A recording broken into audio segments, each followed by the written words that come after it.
So have you been shooting? I mean, I've seen a lot of your photos in general. So what have you been doing? Like, did you shoot anything today or yesterday or?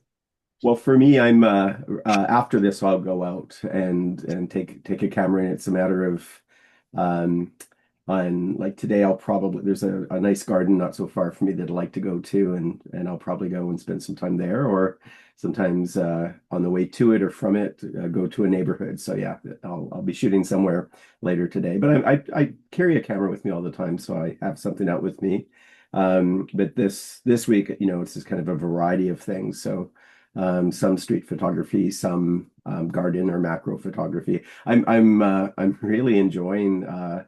I posted some spiders to my feed this weekend. I've never gotten spiders that intimately before, and there's work to do, there's improvement yet to make, but I was pretty darn happy to be able to snap in on seeing multiple eye complexes and all the rest of it, and so I'm kind of feeling like hunting some arachnid right now. Yeah, spiders are tricky sometimes to get. I mean, if you're just really careful, they'll hold still for you. Hmm. But if you barge in there and bump into the stuff that's moving their webs, they'll usually crawl off onto the plant they're attached to. Yeah, yeah. Well, so I've had a couple different encounters, and one I had okay pictures. The other ones I was really happy with, and the guy, it was a what are they called, the weaver spider, the orb weaver Orb spider. weavers, yeah. Orchard Yeah, orb and weavers is around here, yeah.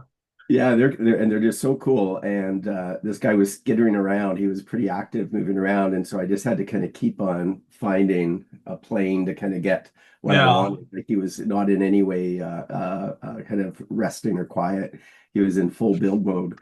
So it was just kind of fun to figure out how to shoot and everything. And as you know, so I was using a monopod. So you've kind of convinced me that I should be, a little bit more stability, and a monopod works well for me because I still have the kind of it's pretty easy to feel a little bit more fluid than kind of setting up, shifting, setting up, shifting, setting up.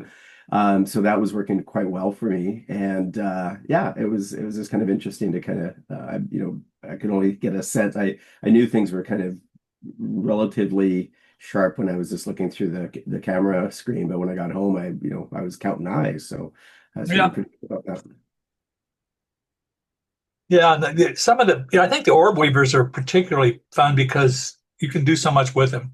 I mean, I've garden spiders, the larger spiders that have those little ladders on their webs.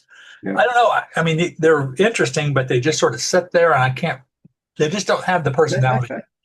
Well, I more often, like, again, for me, like there's I don't know, like I think there's a little bit of a breakthrough in terms of kind of figuring out how to image these beasts, because previously, like, and it was partly because of the lens I might be shooting with, but I was more often getting blown out kind of translucent spiders in the middle of a web structure.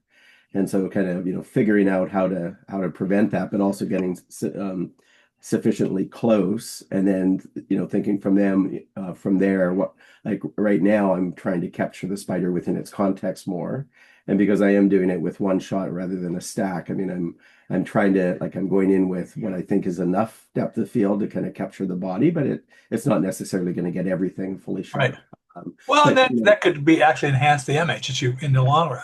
Yeah, but in any case, I think I described last week to you and Jan. I'm kind of trying to bring a street photographer mentality to this. So I'm trying to Yeah. catch it in a moment, and rather than document it as a species. And like I like some of the ways in which you and Craig both, some of the photos that you present. There are times when, like, you can see a personality in the bug. And I mean, there likely are personalities in bugs. I don't want to be too anthropocentric here. Yeah, I do Uh, think that's the whole thing. yeah, 100%.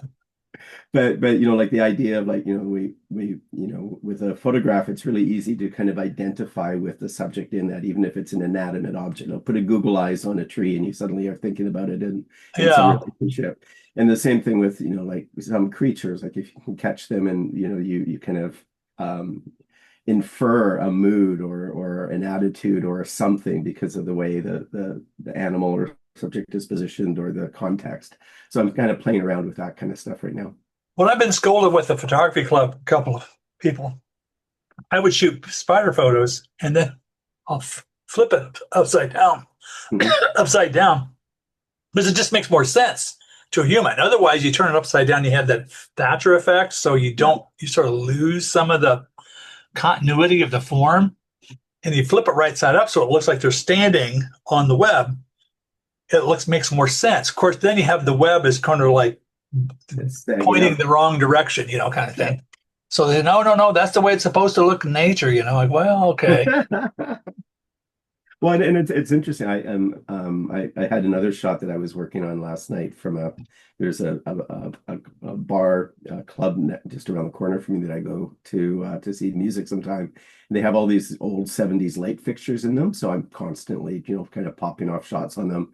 And with these two dangling kind of long cylinders, the kind of glass Italian style ones. Hmm. I'll show you later if you want. And so I was working on it. It all looks good, and then I just kind of flipped it 90 degrees, and it's a much more interesting shot because of Yeah, the defiance of gravity. But visually, it's more interesting because of the other elements. So I'm totally game for, and there have been a couple times, and I've had some good feedback from some of the weekly folks about like I submitted one some months ago now where this is out at UBC, and I was looking down an atrium, and there's like some wild sea dinosaur bone skeleton kind of suspended up, and I had presented it in landscape orientation, and I sometimes do that, and I think this is something that maybe the screen affects, where I'm sometimes maybe I should present something in portrait but on a computer screen I want the larger, yep, like yep, yep. image, so it's kind of biasing me towards landscape. And by flipping it, and a couple suggestions were to flip it, suddenly that sea creature looks like it's hunting some guy who's looking at an information sign. Like it's like, the relationship changes because of the geometry of the orientation of the image. And I think that can really work well sometimes. And so you have to be careful that it's not too gimmicky, or it has a purpose visually, or in terms of your story. Yeah, there are orientation cues Yeah. and clues and things like that you can go through. And yeah, I think especially if you eliminate a lot of stuff in the composition, so you don't have a lot of obvious stuff like, hey, Yeah. there's the sun, there's the clouds, there's the horizon. You don't turn that sideways. Yeah. But if you eliminate all that stuff, then it's kind of ambiguous. So Yeah. the viewer's mind is led to whoever their imagination might go. Yeah, I submitted one about a month ago with I was at the PNE, the fairgrounds here in Vancouver, and there was a high diving act. They're kind of diving off of big Yeah. platforms, and I was shooting with a 28 millimeter lens, but I cropped in close so that there was no clues as to what was going on. It just looked like this person was plummeting, and he was in the midst of a dive. He was going to water. It was all fine, but by removing all of those contextual clues, but leaving a couple ambiguous things in, people ask, like, what's going on here? And so that can work, but it can also throw people, of course. So it depends Yeah. if they're kind of willing to kind of to venture into the conceit of what you've presented. It can be fun. Otherwise, they might bounce off it. Or if you have certain things turn off in your mind years and years ago. I mean, I'm talking about, I think it was 1968. I was at this outdoor rock concert, and there was a big water tower in the crowd, and it was a big park with an amphitheater, and people were sitting along the water tower at the top, way up there.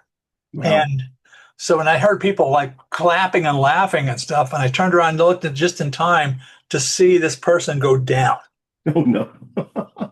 And they're going, yay, like that. So I took to my buddy and I looked again, and there goes another one. And it turned out they were lifting somebody onto a blanket, and the person was going up and Oh, right, down. right, right. But it looked to me like people From the top. were thinking, yeah, that that was back in the day when things would cause your mind to be a little bit different. So, but yeah, Yeah, it depends on what your mood is, what your state yeah, of yeah. mind is. Well, and that's the thing. Like I was looking at a Saul Leiter book that I have Mhm. earlier this week, and then I was out yesterday, and I was thinking, okay, so what would Saul do? Because like there are ways in which you can play with reflections or juxtaposition or layers to Yeah. kind of create these kind of things in a frame that just have maybe no business being together, but then the combination of them tells something different. And I'm always kind of looking out for or trying to find such dissimilarities to kind of bring them into some relationship.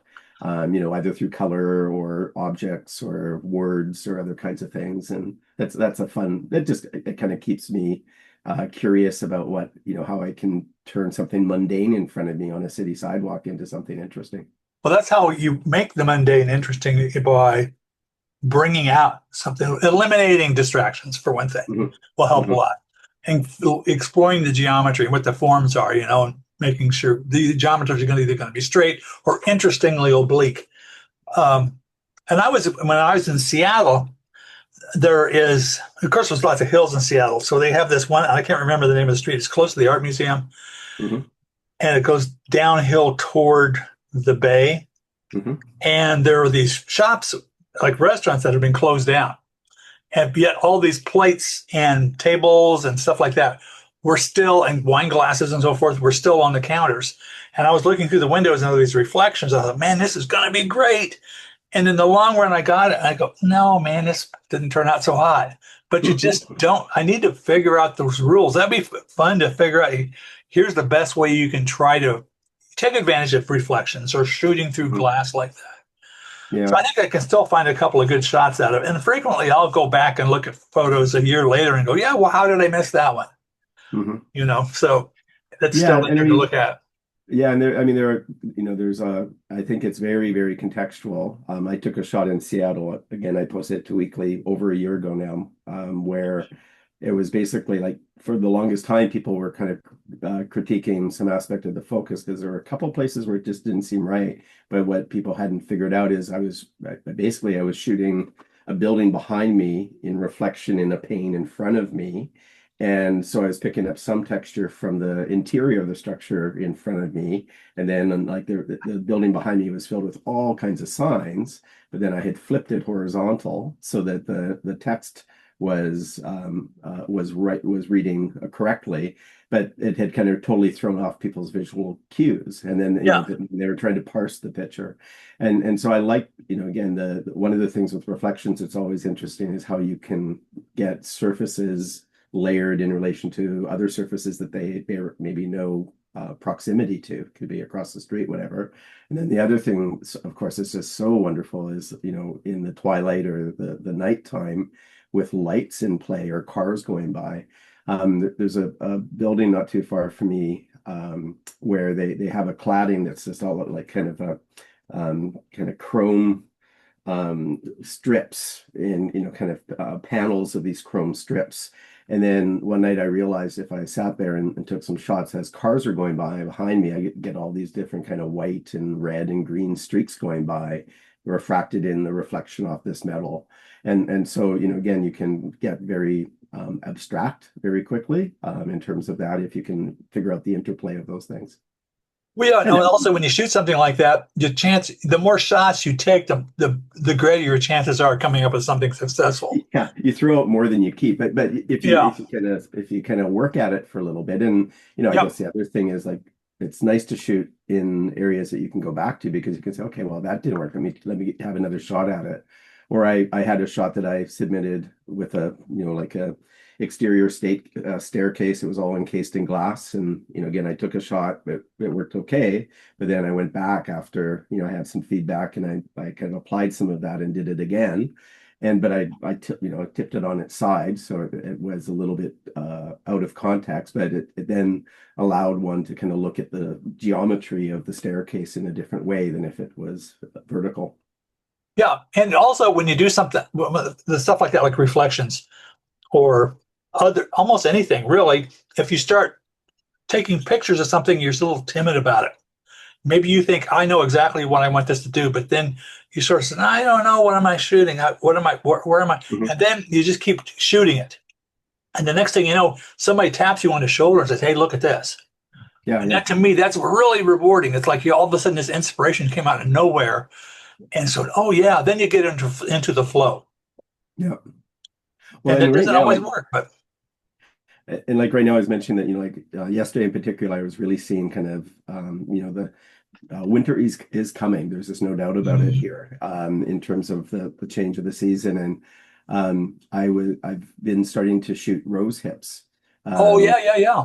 Uh-huh. and the wonderful thing about rose hips, of course, is, like in the summer when they're actually wild roses, they're quite beautiful in themselves. And then as they move through their life cycle, and at this stage, they're just kind of, they've lost most of their petals. They might have some, the old stalk of the petals still attached, but now you get these bright, bright red berries and this kind of entanglement of kind of the old stalk from the Yep. central flower, that everything then starts to desiccate and rot towards getting the seed pods out.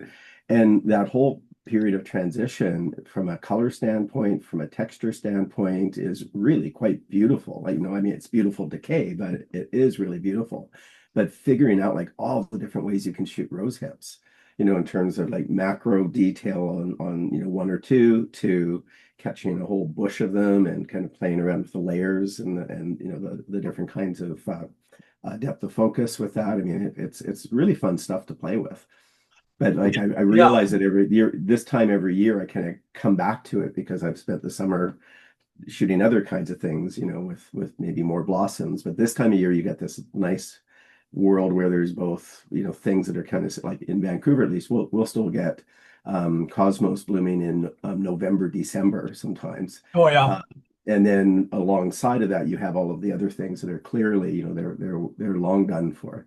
And so the combination of the two can you get, these. I love taking pictures of raggedy, flowers that are just kind of on the way out. They're past their prime, but they're also very beautiful. Now I struggle with that. I mean, I I just can't seem to make it work for me. I mean, Mhm. I've seen all these other beautiful photographs of people with decayed flowers, dead flowers, and so forth. I just can't make that work for me. I guess I just need to keep trying.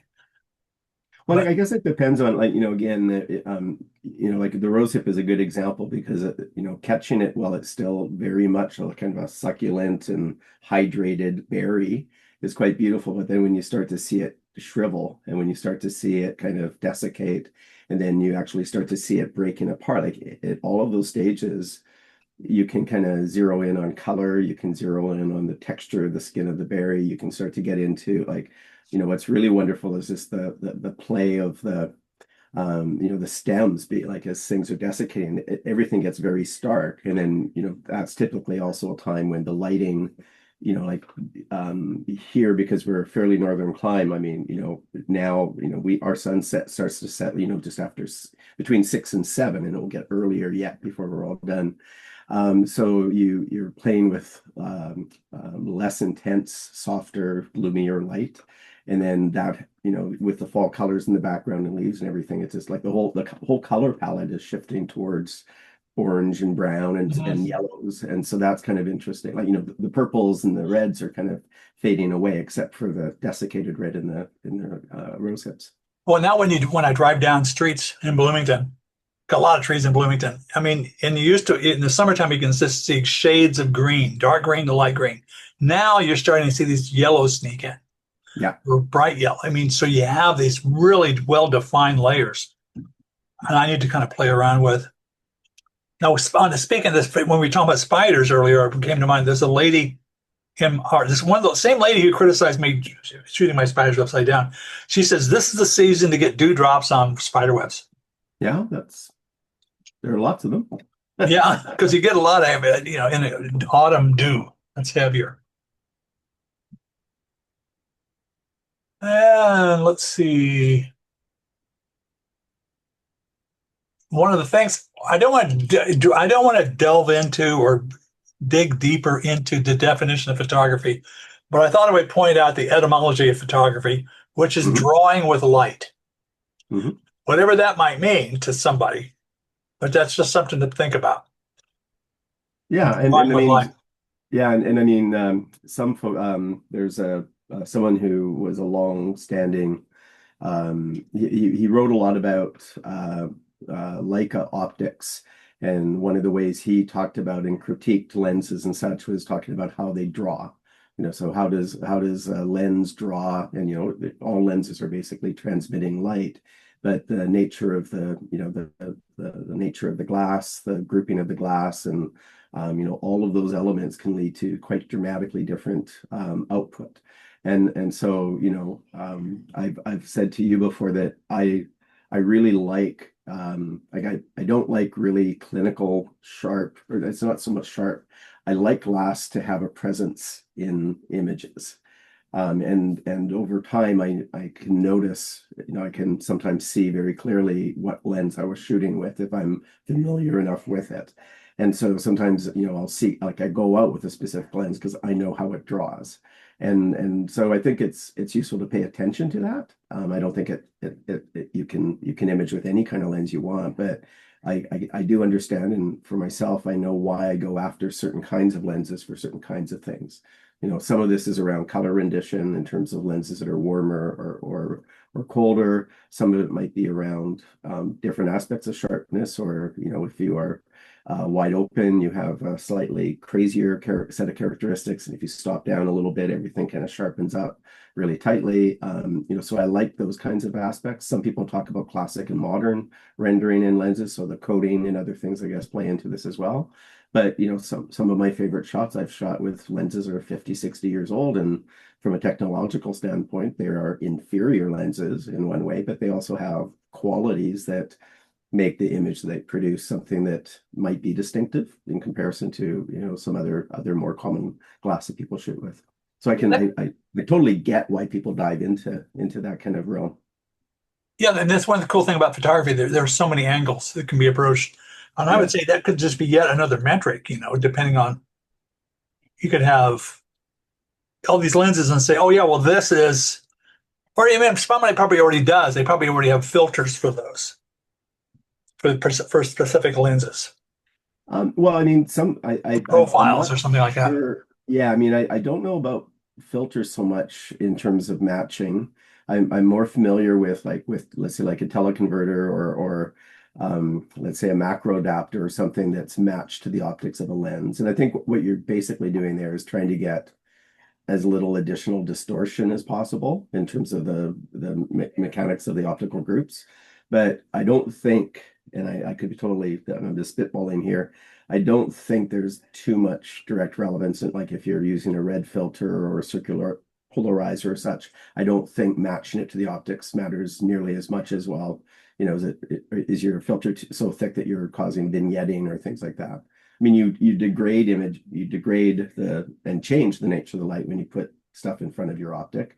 But that's, it can be beneficial too in terms of contrast, or like, UV filter can kind of lift a little bit of the haze in the atmosphere, stuff like that. That was always the story. Now, this is one of my topic questions, is way down the list, but let's just jump in there right now. UV filters. Do you use a Mhm. UV filter? Sometimes, I some I go back and forth on this. So I used to use UV filters all the time, and then I had a camera, an M8, like an M8, that I needed to use a UV/IR cut filter because the sensor on those cameras were too hot, and so if you didn't use that, you'd like on certain fabrics, you'd get kind of a purple blooming and things like that. Oh yeah, yeah, yeah. So you had to knock down the IR a little bit. Now, the flip side of that, it just made it awesome for black and white and other kinds of stuff because it just really had these rich contrasted colors. So sometimes with a specific camera body, like in that case, I needed, if I didn't want that false color in there, or the hot color isn't a false color, I needed to knock it down with a UV/IR filter. Otherwise, it's mostly been just for protection. And I over the years, I used to have UV filters on all my cameras. Now, not so much, or my lenses. It kind of varies a little bit. For some, if I happen to have the right circumference and everything, I'll lash one on. Yeah. But in a couple, like I've got one 90 mm lens, and I didn't have a UV filter in the right size, so I threw an IR cut filter on it. And I was trying to read up to say, well, is that going to have any impact on my image? And I don't think it does. What it does do is gives me if you look at the lens, it looks red, and it kind of throws a really cool pink reflection out on things in terms of how it reflects light. But I haven't noticed a difference on my images. How Well, about you? yeah, I've never heard that before. That's very interesting that you bring that up. I mean, I never use them anymore. Um, Mhm. and I've never, so far, knock on wood, I haven't had a scratched or cracked lens. Yeah. So, I did have an experience a long time ago where I had a macro lens that I put down on the table stupidly on its side. And of course, it immediately rolled off and hit the ground. And it hit on the corner of the filter, which was a UV filter, and it smashed that, but the rest of the optic was fine. So, like just from the point of view of something to absorb energy before you get to your optics. I think that there's some justification, but um, a challenge with putting UV filters in front of some sensors or some groups is that you end up getting internal reflections between the filter and your lens. Blair. Yeah, flare and other kinds of things like that. So I have one camera in particular that the only time I'll put a filter on is if I'm doing something like a red filter or a special effect, but otherwise I won't put a filter on it. Yeah, I'll use a polarizer or neutral density, and that's about it. Hmm. If I was shooting black and white film, for sure, I would have, red and yellow filters, orange filters, and so forth. But anyway, that was my last question of the day was about UV filters and Well, people we use. jumped right to it. But also on the word again, on the etymology of photography. There was also the person who invented photography, or at least uh, first shot that created the very first photograph, was he actually called it heliograph, Like which is drawing with the drawing sun. with the sun or something like that. And the guy, I can't remember the guy's name, he changed it to photography. Yeah, no, that was a French guy, wasn't it? Yeah, The Niepce, Joseph Nicephore Niepce is the guy who shot that first photo where he used asphalt as the a light sensitive substance. And usually, if you Google the photograph, the picture just, oh yeah, I can tell it's almost like a lithograph or something. It's really high contrast. yeah, But if you see a copy of the actual print that's stored in Austin, Texas, at a museum there, it looks a whole lot better. It looks yeah. like a real photograph of gradient, grays and things like that on it. Yeah. Now, it is possible to maybe back up a little bit because, in terms of what you've described with Nipsey, whatever his name is, that's fixing it on a piece of paper. But like the camera obscura, which was basically kind of a precursor to the idea, Yep. like, because like there's a cool camera obscura up at UBC. So it's an old carriage, like a horse and carriage, the buggy of it, and they fixed a big optic in it, and then from time to time they kind of will open the doors and you can see what it's collecting and what it's drawing on its screen for in terms of the light. So like back in the, I guess, the early 19th century and even before that a little bit, all around there would be places you could go and see what the camera obscura was showing. So that principle of drawing with light and then using it for kind of entertainment, I suppose. It was Yeah. the fixing of that light that then was the start of this conversation. Well, some tourist attractions have big camera obscuras too. You can go to a tower and Yeah. you look in it like a little concave dish that's projected onto, and usually it even has like a little windmill thing, or uh, like a not a windmill, but Peris a periscope. wind vane. Oh, wind So vane. yeah, it's periscope like, so it'll move around with the wind. But it's basically a camera obscura. Edinburgh Yeah. has a really cool one well, I think it's one of the university buildings. And Lookout Mountain in Chattanooga, Tennessee has a really cool one.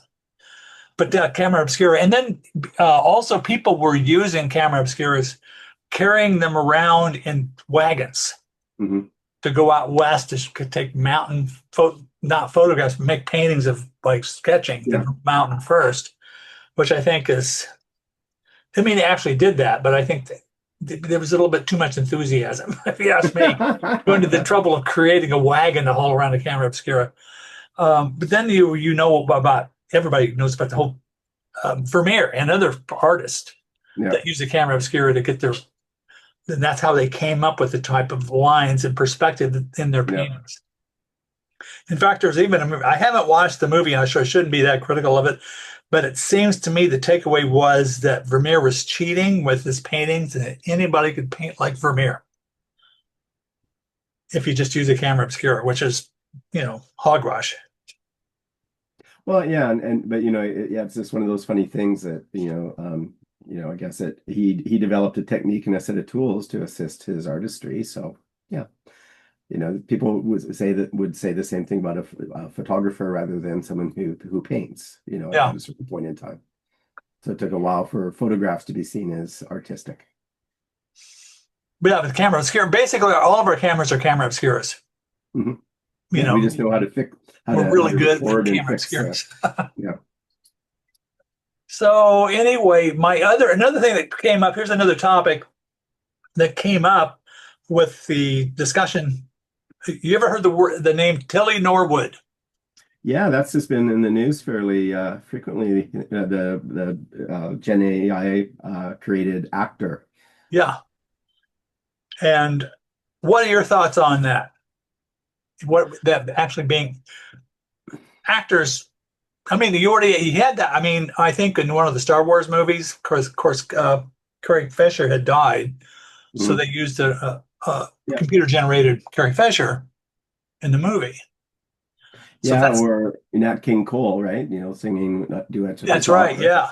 Yeah. I mean, it's one of those kind of inevitable, somewhat creepy, somewhat haunting, and indicative of future disruption that often new technology brings. In that, like we've long been kind of in this space with creative, cinematography, where the distinction between what's shot through the camera and then what we see, whether or not it's been processed through CGI, that the notion of the artistry in terms of the introduction of CGI is such that many of the things that we kind of think we're seeing in the film have nothing to do with reality.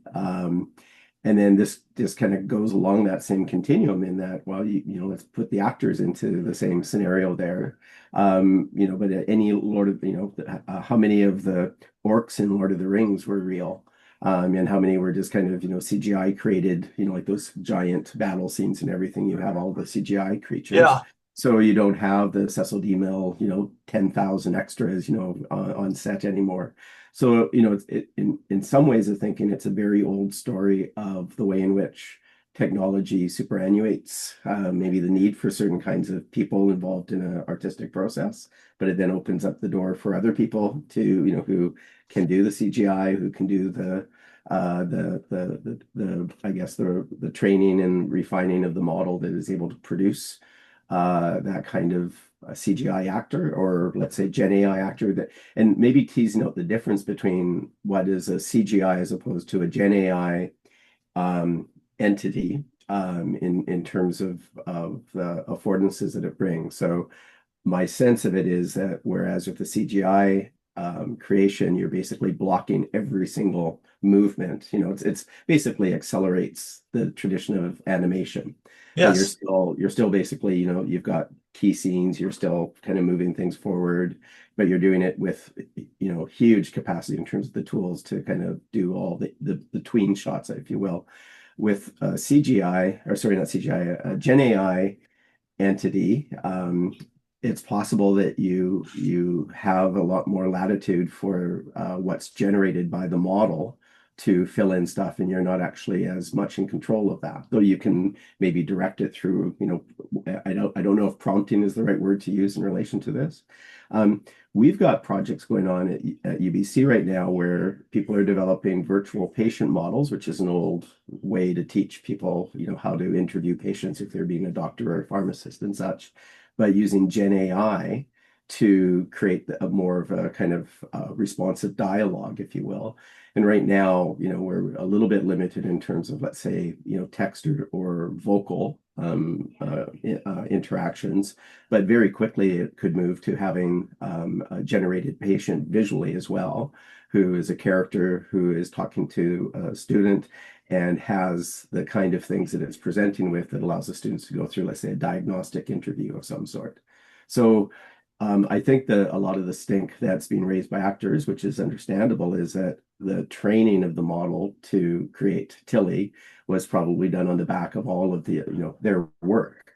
What's gonna, I think, must already be happening. Like, just imagine all of the films that are out there, like with, famous actors from previous generations that will suddenly, you want some actor who died 50 years, you want Charlie Chaplin to come and Yeah, Humphrey Bogart, or yeah. be a character and all that. And again, we've already had versions of that through CGI, but now maybe you can embody additional attributes that almost kind of create this kind of simulation of a person, a simulation of a character that you can have a conversation with that's not scripted. So you could, have an evening with Humphrey Bogart or, some such thing and just be in a conversation. The model is trained with reference to every movie and maybe historical times and, the way it speaks, the words it chooses are all ones that are kind of referenced out of the library of that, what exists for that person. So, I mean, it won't be long before people will do that for people, regular people, not just actors, Yeah, right? yeah, and I think you get a point that it's more or less an anim. Most of it's just been animation. It's almost like a Yeah. puppet show because there's somebody really doing it. Whereas with this Kelly, my assumption with the Norma girl is that she is not sentient so much, but the program, the algorithms that do this actually create the acting by a process, and that would make it unique. Like, so if you Mhm. say this Kelly Norwood character, maybe you just have to say what period you're in, and this is what your goal is, what your life is like a little bit, and that it would have enough information to uh, supply the breathe life into the character in the movie. Yeah. And again, like when you said with famous actors, imagine if you had all the actors in any movie, and you're going to recreate a movie using these artificial intelligence by these famous actors, and you're going to have the same movie, create the same movie using these artificial intelligence to do it, and see what differences there would be. Yeah. See how Or, it'll create a play a bloopers, but I mean that would be an interesting thing to observe. Yeah, or if we just kind of ignore the power consumption involved in rendering these things, Yeah, give people, so you can come in, you can direct your own Star Wars. All the characters are yours. Maybe there's a scene you would wish had played out differently. Go for it. yeah, Like so if your profession, if your way of earning your living, if your art is, kind of in being threatened by this, which I think it is to a certain, yes, I can understand. And then, beyond the that piece of it, there's the legality of it. The thing that kept coming to mind is that so far, at least as far as I understand, any IP legal decisions around Gen AI created output currently, Gen AI created images have no copyright. And so I think that something's going to have to change in copyright law to make Gen AI produced output copyrightable or able to establish IP associated with Gen AI for people to invest, the money in it. So I expect that they'll go after that soon, where you're in a situation where the outputs of AI can be claimed as intellectual property. But again, that's a very corporate, like the people who will have the ability to generate these kinds of outputs with these huge models. That's not really within the grasp of individuals, though. I'm playing with a couple of local language models on my laptop, and like it's kind of amazing and it's kind of spooky because it's almost like you have a version of the internet on your local machine. Like, you don't need the network to have interactions with it, but then there's a lot of constraints with it. But I'm working with an 18 billion parameter model, while ChatGPT is working with, trillions of parameters in its models with much more processing power than I could, than probably a small city could manage. yeah, and heating up all the server farms all over the place. Yeah. And well, and when you have, again, when if you my wife, she works the climate scientist a lot, and if we go out to Boulder, Colorado, with the National Center for Atmospheric Research, and they use climate models. And one of the things they do is they'll fine tune the climate models to match historic events and so forth. Mhm. And that works pretty well. And that's why I was thinking if they could actually recreate a movie with all these already generated characters like Humphrey Bogart and Lauren Bacall and whatever else, and then fine tune those. And then they could really learn how to create these Yeah. real humans that would eventually maybe even become sentient.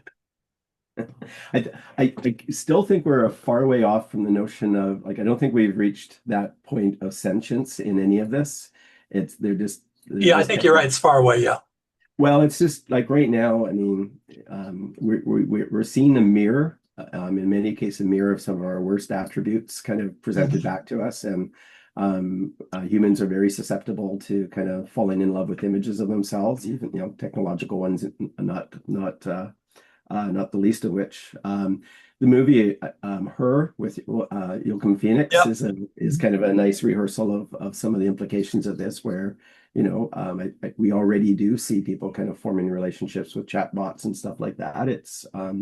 It's responsive, but it has nothing to do with knowledge. It has nothing to do with understanding. It has nothing to do with human other than it's a representation through human language. And, it's been modeled after patterns of words written, spoken, otherwise presented by humans statistically in proximity to one another. That's where a lot of it stuff. So it's parroting back to us stochastically what we have fed it or what it Yes. has been trained on. Yeah. Somebody posted online something about where the AI, Chat GPT, and stuff like that. You're just talking to yourself, Yeah.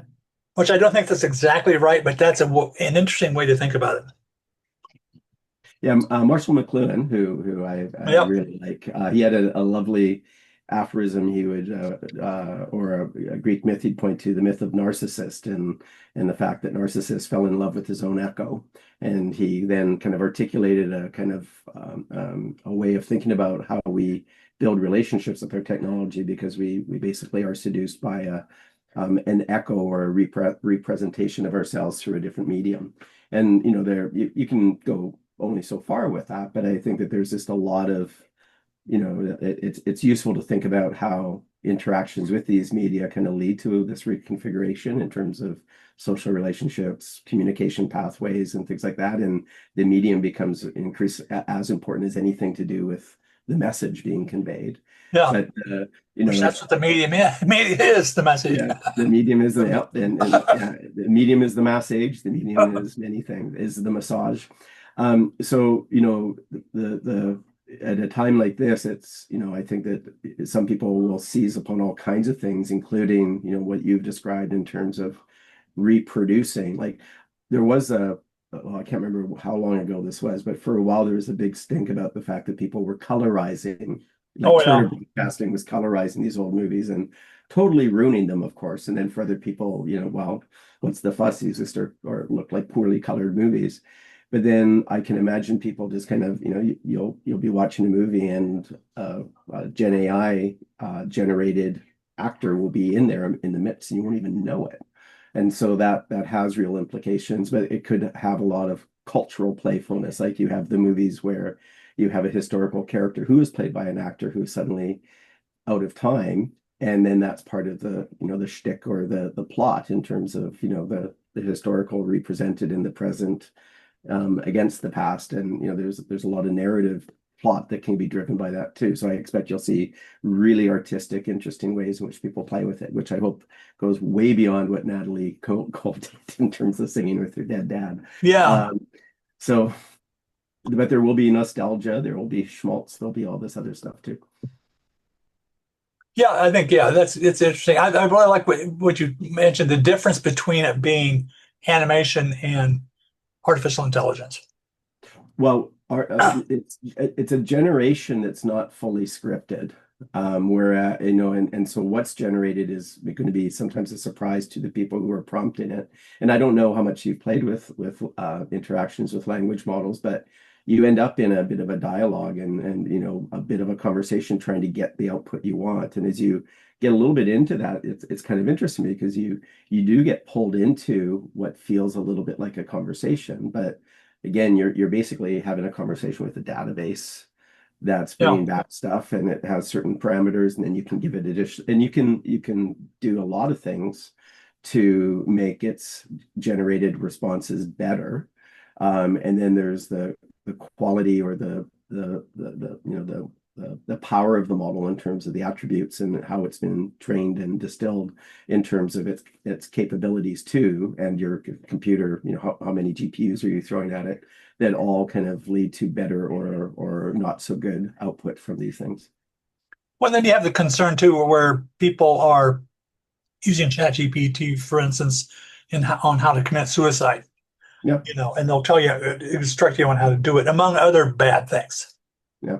Which I aren't think like we need anybody to. deliberately letting that happen. It's just nobody occurred to people thinking to do that. So I don't know exactly how you would regulate that. And then at what point do we say no, ChatGPT can't do that because of some other could be a taboo, maybe it's not. Yeah, I mean I think we're in a stage of moral panic when it comes to a lot of this, and I'm sure I could find a newspaper article from some years ago about someone getting a book out of the library by a certain author who basically promotes suicidal thoughts in people. Like this idea that media is going to corrupt people, or it's going to, like, we shouldn't be reading books because it's it corrupts youth, and like we as a culture, or as cultures, whenever there's changes in the communication media, the technology, we have these moments of angst. And so, like, there's full-on moral panic right now about this, but there's also serious business angst about what it means. Like, a lot of folks are finding that, let's say entry-level jobs into programmers Yeah, are getting a little bit disrupted. You they have should be companies. worried. Yeah. Yeah, and so you have whole companies that are kind of reducing the number of graduates they're hiring for those entry level positions, like in accounting firms, or software development firms, and that has real consequence to so do we continue to offer the same programming in universities to train Yeah. these folks, or do we have to kind of well, we do have to rethink it. 15 years ago, computer programmers starting out was like $85,000 a year. Mhm. So, I mean, what it is now is probably nothing. I mean, you can't, I'll probably get them in there, get people in there. Well, there'll be a different, I think the people who are coming in the field now, they have to be literate and able to use Gen AI tools to be able to accelerate and push their work, because that's the field they're going to be moving into. Yeah, when I was in Washington, we were at a dahlia farm, and they have a website. And I was talking to the web designer, and the website looks great. And I was asking her because I did some web design for Otis elevators, and I asked her about how she created her programs, and she did not mention anything about coding. It was Mhm. all drag and drop stuff. Yeah. Well, and there's something now called is it vibe coding, where you might not even know really how to code, but you can be in a conversation with a Gen AI tool to say, all right, I want to build a Python script that allows me to have an app that does these things.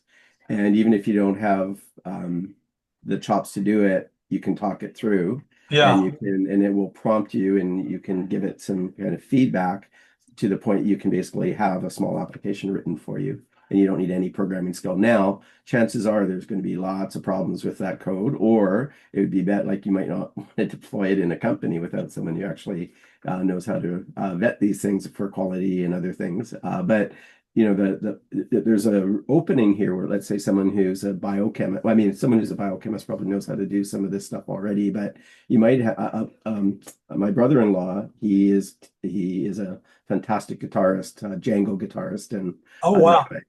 But he's now learning, and I wouldn't say learning, he's very well established in his knowledge in playing the lute. Wow. And so he's kind of thrown himself into these other stringed instruments from earlier in the development of the instruments, and he wanted to build something that would allow him to easily transpose certain guitar scores so that it could be played on a lute. He built it himself. He's not a programmer, and he used interaction over 2-3 days with a Gen AI tool and he has himself a little web-based app that he can interact with in order to help him to do this composition. Yeah, I would be curious to see the code because one thing I suspect that they're doing, they're putting whole lot more code in there than needs to be because there's a certain amount. If you're a coder, you're kind of into elegance, so you try to keep it as simple as possible. And I'll bet there's a lot of garbage in that code, but Oh even yeah, though it works, yeah. But it's also possible. I mean, I can remember some years ago we had a program at Simon Fraser University where it was a after degree program for students who came out of the humanities who would then in about a 2-year program then learn how to be programmers. And what they were finding is students who were not trained as programmers from the get-go, but had let's say more of a liberal arts or humanities degree behind their belt, and then went on to become programmers. They sometimes, because I don't think it's always the case, but they would approach programming problems differently than someone who was just trained as a computer science. So this idea of having, interdisciplinary expertise, able to kind of come to thinking about programming just as a tool to do something rather than having to engage with quote unquote computer programmers, suddenly you open up the space for all kinds of people to experiment and build things. Now, in photography, I mean, the same kind of debate comes up, like, someone in one of our fora was saying something about how, like the field of professional portrait photographers is drying up quite dramatically, yep, because in the part headshots particularly, yeah. because anyone with a phone is probably able to capture an image that's good enough, doesn't necessarily give any kind of respect or an acknowledgement to like the real art and skill of portraiture. But for a lot of folks, it's good enough. So they're not even, they're not going to seek out those, who goes to Sears and gets headshots anymore, or goes to a Yeah. photographer for headshots. You talk to a buddy, you take a selfie, right? Yeah, and then you can upload it, and it's going to make it look put a certain dye on and hold everything. Yeah, you Your throw hair's the going to be filters on, you give yeah, yourself the big eyes, and you're done, right? And yeah, yeah, so like, again, like the availability of the tools, and then the ways in which least unleashed on the population, they end up doing things maybe people hadn't anticipated. But that also it's destructive and creative at the same time. It's destructive of previous production approaches, but also creative of new ones. So Now people would have a hard time doing AI doing a wedding. That would be a different thing. I mean, you could have AI says, okay, here's what your wedding could look like. Bang, there it is. yeah. Although I am kind of waiting for someone to come out with like a mini drone camera setup where you basically, you push a button, they distribute out over the crowd, and they're just doing shots, according to some pattern in that, maybe with control, maybe not. But again, I think all bets are off right now in terms of Yeah. ways in which we might, but for I don't know very much about the genre of wedding photography, other than I know that people who do it really have to have a lot of dedication, because I think it takes a lot out of you. But some folks that I've read who have posted about this talk about the challenge, and then maybe for some folks the requirement as a business to know how to be a photographer and a videographer, or having to pair up with someone who can do the videography piece, because the clients are increasingly wanting a certain combination of things, and some of the photos they want created are maybe a bit nostalgic to a certain kind of genre of wedding photography, but you need to have that video content too. And so then that drives how people equip themselves in terms of the cameras they use, the kinds of things they do on the shot, the kind of team they might have working with them. So you have someone who can do the video. And I regularly run into people at concerts they're using these beautiful red cameras, or other kinds of gear, and they can capture anything they want, and they can process it in so many different ways for different kinds of outputs, including video and still photography. Yeah. And well, like with weddings, I shot over 300 weddings back in the 1980s, Oh my gosh. and there's all kinds of problems to be solved. You show people your portfolio, and they got this beautiful photo of you give them the best stuff out there with the light coming through a stained glass with the bride getting her gown ready. And then, but you show up at the scene, it's a nursery with Pampers boxes on the wall, no windows at all, that kind of thing. Yeah. Brides, so you have to be on on your toes, figuring out how we're going to make this work out. So, but and then you have to be good with people Yeah. somewhat. You can't be, you have to be, because especially on a stressful day. So, and there's so many variables involved, and and I was very lucky with how it turned out, but I just got totally burnt out on it because it's just too much. And that's the only thing you do, especially when Mhm. I did my own processing. So Mhm. all you do is wedding stuff. I can't do nature photography, macros, or anything like that anymore. I'm just doing that kind of stuff, which is Yeah. the last thing I ever want to do again is shoot a wedding, even though I As had I, pretty good luck with it. as I say, I've run into several folks, including some friends who are on the other side of having been wedding photographers, and there's this kind of shake that goes through them when they think about it. But again, at the same time, that it is probably still a bread and butter industry for a lot of photographers out there. Like Well, they make a lot of money now. Yeah. yeah, there aren't a lot of photographic or professional photography genres where there's viable business models, as there was maybe 10, 15 years ago. Or it's shifting in ways that I mean I'm not the right like I have opinions of this, but I'm not in the business, so I can kind of see what it looks like in my environment. But I'm sure we have some folks who are professionals who could speak a lot more precisely about the impact or the strategies, because I think some folks are adapting to this, through selling through websites, or developing portfolio for other kinds of audiences, through to bringing in video tools alongside of still photography, or committing to medium format or something that's distinctive, right? So like, how do you make what you're doing distinctive from what all the rest of the folks are doing with 35 millimeter rigs and such? So all of that stuff, I think, and maybe that's just kind of old school competition, right? Because I'm sure people were doing that back in the day too. Well, you I got a can lot of do that anyway. variability in the market too. Like you see all these wedding photos people shot in Hawaii and all these spectacular scenes. That's not the typical wedding. Typical wedding is going to be it's a small church. The reception is going to be in the basement, Yeah, the light's and going to those be are what you're going to do dim. most of the time. So, but anyway, yeah, we started out with. Did we start that out with Tilly Norwood? Well, yeah, that's what led us down this rabbit hole. Yeah. Okay, so I'm going to jump to something else altogether. Style. So, do you consider yourself to have a style?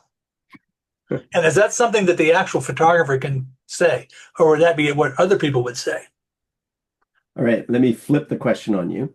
When you're looking across, let's say like you're looking through the pictures that are posted into Weekly each week, would you recognize a picture of mine before you see my name on it? I can, yeah. Maybe So not I'll every say, time. I think there have yeah, been a couple of times when I saw a photo that was yours and it wasn't. yeah, But that's not typical. That's not usual. And the yeah. same, not So just you, but other people too. yeah, exactly. So like, when I'm looking through the pictures that are presented, because I've been participating now for almost 2 years, I guess. I recognize people's work, and I recognize maybe it because of the subject. I might recognize it because of the approach in terms of, maybe, predominantly landscape or something around, like, some of the folks who are shooting with film. Wolfman's work is really always very distinctive, because it's not just film, but there's kind of like a atmosphere to it with a lot of the shots. So I pick his out pretty quickly. Paolo's work I pick out pretty quick. Like, again, you recognize things sometimes from folks because they do similar kinds of shots, or there's just something about what they bring to us. So, like, your macro photography is Craig's macro photography. Like, it's pretty easy to spot those. Um, my style, I mean, I think that one of the good and bad things about my style is, like, I'll shoot anything, and then when I get interested in something, I try to figure out how to shoot it. And that goes from, shooting pictures of people's dogs through to doing macro photography, doing street photography, doing I probably don't do portraiture very much, but from time to time I do. But again, in terms of a style to it, I mean, I do a lot of the shots that I do, especially if it's more on the street side. Well, it's going to be a little bit more just in terms of people in scenes, but like when I do like a lot of the stuff I do in gardens or with macro photography, I'm going for a certain kind of style in terms of usually very shallow depth of field. I really like color, except for when I don't. And so I think like I'm applying maybe similar sets of approaches when I shoot something so that I'm trying to have a certain kind of subject presented with a real lush background that's usually going to be very kind of washed and blurred and out of focus. So I apply that maybe to too many shots, but that maybe is closer to my style. So I like really bright, colorful. I like using aperture effects probably more than shutter effects, though I sometimes challenge myself to do that as well. So I think my style would again, um, I think you could recognize it, at least maybe some of it in what I've been contributing. And if you go into my photo stream, you can probably, you'll see where I'm, oh, it's that again, it's that again. Like I could show you, like we were talking about rose hips, I could show you four or Yeah, five yeah. rose hip. Here, okay. You have Take a look sharing at it. one? Oh, And maybe maybe I this haven't turned that on yet.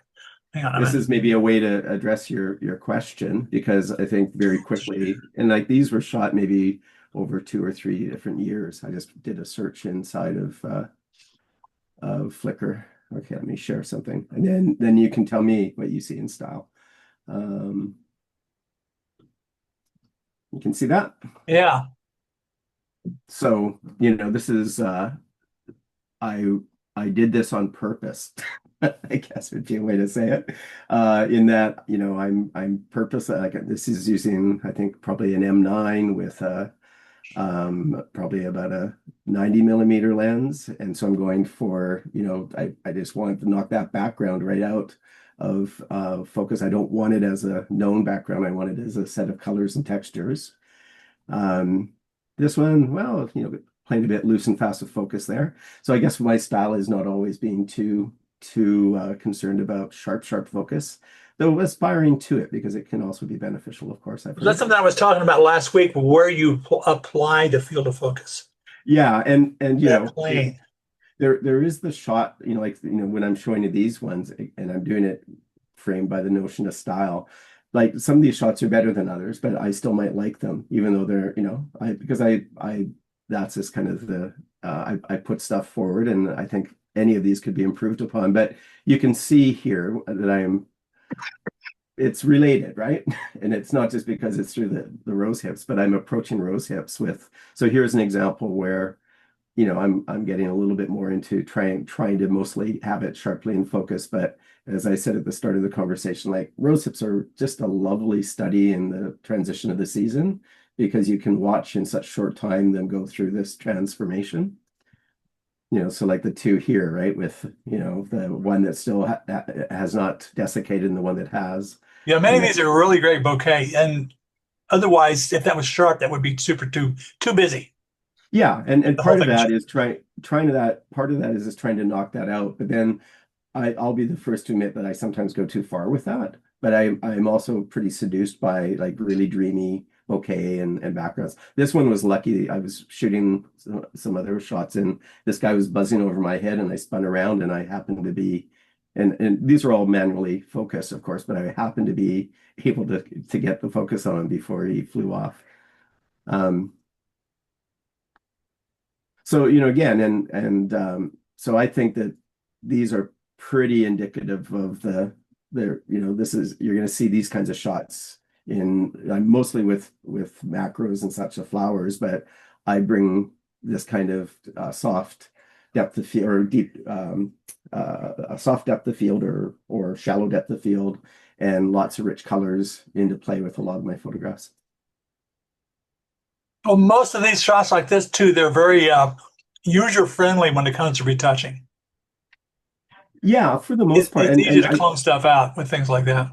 well, yeah, and frankly, and I find myself I'm kind of evolving, or I don't know if evolving is the right word here, but I find myself increasingly kind of second guessing myself. Like because my shots don't need a lot of processing, so a lot of these shots I do just a little bit of color correction and they're done right out of the camera. They're already starting in a place that's not so far off of this, but I'll sometimes intensify one thing or another. I was just back. This is a right by this is New Brighton Beach in Vancouver, right by the port.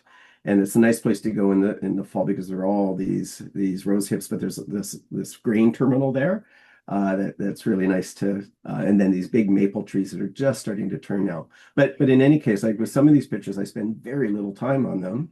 But I'm trying not to like I'm probably even going to try to pull back a little bit from cloning stuff out because I'm really trying to get what's in the frame to be in the frame when I take the exposure as much as possible.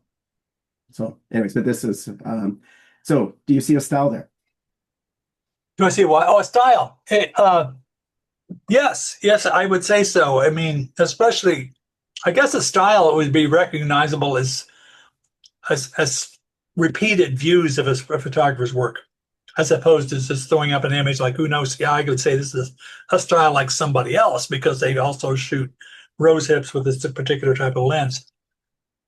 But yes, and I think that could vary too, depending on you're shooting rose hips in that type of manner, and as opposed to stuff like an architecture shot. Yeah. Like you might not be able to tell the difference unless people were familiar with your architecture shots. Yeah. But like Um, when I think about like when I look every week in weekly, like I readily can usually see Amir's work because there's a certain quality to the colors and the light. Catherine's work is always really interesting. She's exploring so many genres. So over time, if it's an abandoned building in an amazing, cool state of disrepair, I'm suspecting it's hers, though it's not always. But again, I get a little bit over time familiar with how people treat color.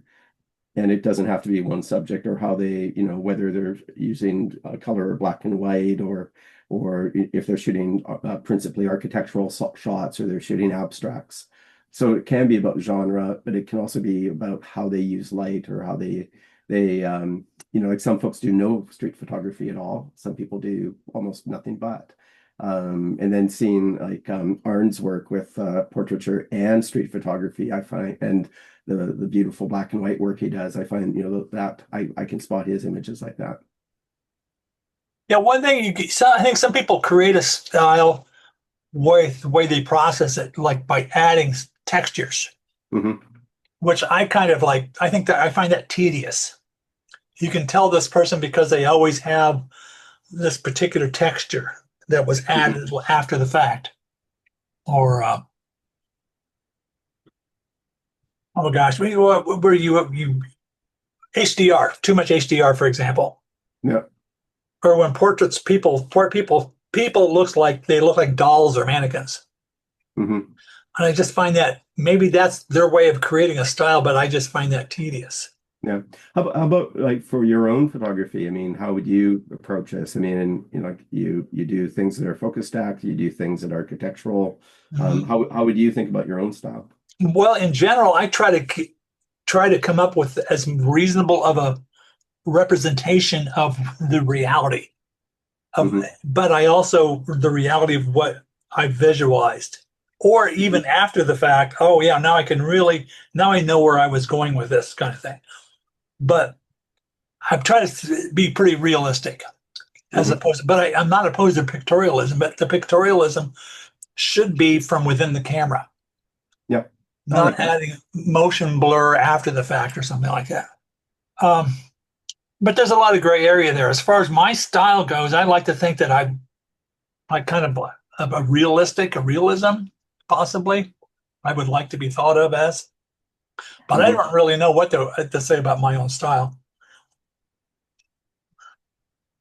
Well, I mean, I would observe that like your architectural shots are really clean, really crisp. I mean, you're, very attentive to the geometry of it. And that's interesting both with, there's a whole series you were posting for a time with what's the name of that big arc? Oh yeah, yeah, the St. Louis, the Yeah, that thing. yeah, the Gateway Arch. Yeah. The name of it. And so the kind of way of approaching like, how do you show that kind of three-dimensional shape on a two-dimensional surface and the ways you can explore that, and so seeing the kinds of things that people come back to in terms of exploration. Some of the images of the art gallery close to you where you've done details of certain areas, or you're having light pass through gaps in the architectural structure, the facade. And I've seen you do that in some of the, like when you were shooting some shots in Paris, you were kind of playing with facades of buildings in terms of the light and the different textures across the facade. So I see you looking at that stuff a lot in the pictures that I've noticed. Yeah, I find myself drawn to these places in a street scene. Well, they call them urban uh, still lifes. Hmm. So yeah, I guess you could call that a style, but then that's not the only thing I do either. But I would say that the sensibilities I use for urban still life are the same thing. I do the same things with everything else, from flowers to insects to architecture. And if you're ever in St. Louis, that arch is like spectacular. You get under there, Hmm. that giant thing, and you just 3 steps later, you got a totally different composition Yeah. because it's so large, you know. It's incredible. But yeah, I think style probably evolves as you go, as your work develops.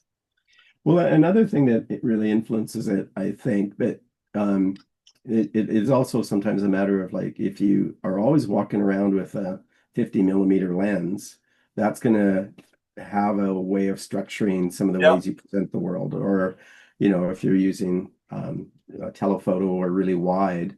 And some folks very quickly get very uncomfortable when they're outside of their comfort zone with focal range. And so a lot of folks really struggle with, really wide angle, for instance, because there's just too much in the frame, and that's hard for them to figure out in terms of like ways to comfortably shoot. So, you might have to get a lot closer than you're comfortable with, as opposed to being across the street or things like that. But I think that there is a relationship. I mean, I've noticed differences in how I go after certain things because of the equipment that I'm using. But then there's also a conscious choice in the equipment I use. And like right now, as I'm kind of playing around with the transition to using that Nikon camera for some of the macro work, that's kind of changing some of the ways I'm doing macro shots. But I'm still doing this with just old vintage lenses. So I'm still kind of approaching an aspect of it differently, or the same, but I have a different interface through which to do my composition. So, those things, I think over time, if you're shooting with a similar set of lenses, or that, like, because over time, I think people's use of focal length evolves, and that becomes a matter of style too. Like if you go out to take pictures, like you're going out for a walk, is there a particular lens you grab as opposed to another one you might? Yeah. If I'm gonna go out for a walk, I'm shooting my 20. I got 24 to 120 zoom. Yeah. So you got a lot of latitude Yeah. there. You catch a lot. And on my macro stuff, 105 macro. Nikon used to call them micros, and now Oh, they're all really? macros. Hmm. Interesting. But I think style. I guess one way you could define it and then the life of a photographer, you start out imitating others, Yeah. and the longer you go, the closer to you get to your style from that point, where it's not imitating others. Yeah, I think that works. I mentioned to you yesterday I went out for a walk, and here I'm going to show you one more picture here. Yeah. And I said that, so I had been looking at a Saul Leiter book, and I Yep. don't I I think got this a is a Saul Leiter book in here somewhere too. he's wonderful. He's Yeah. such an interesting photographer. And in no way am I saying I got there, but that he inspired me to take a shot like this, and I wish I could shoot more like him. Yeah. This one.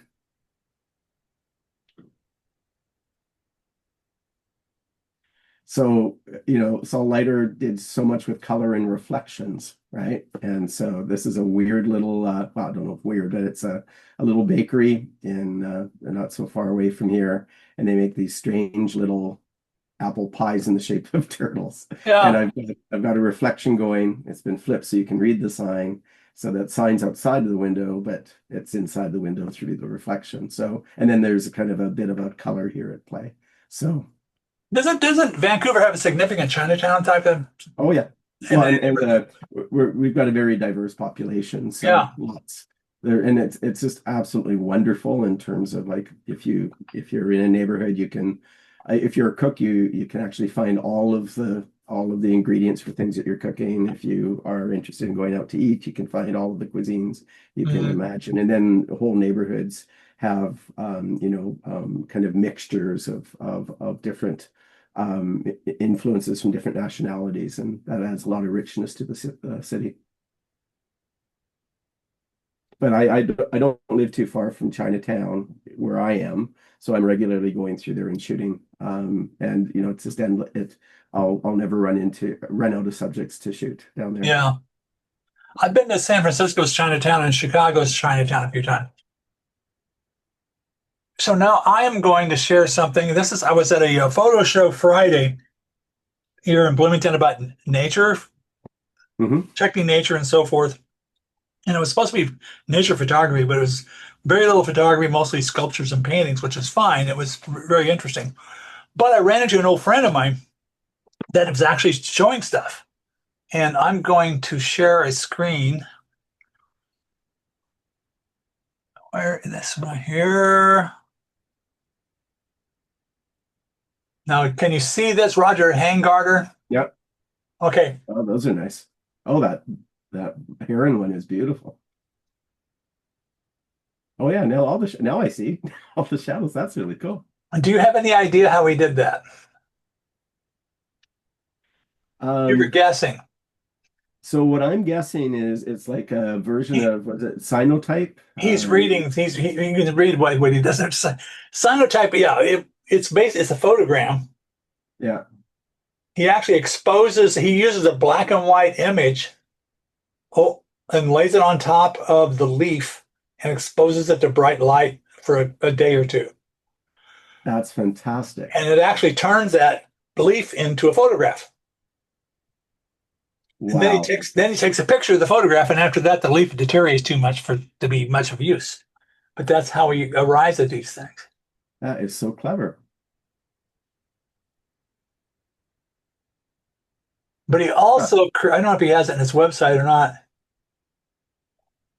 He creates sculptures of insects out of wood.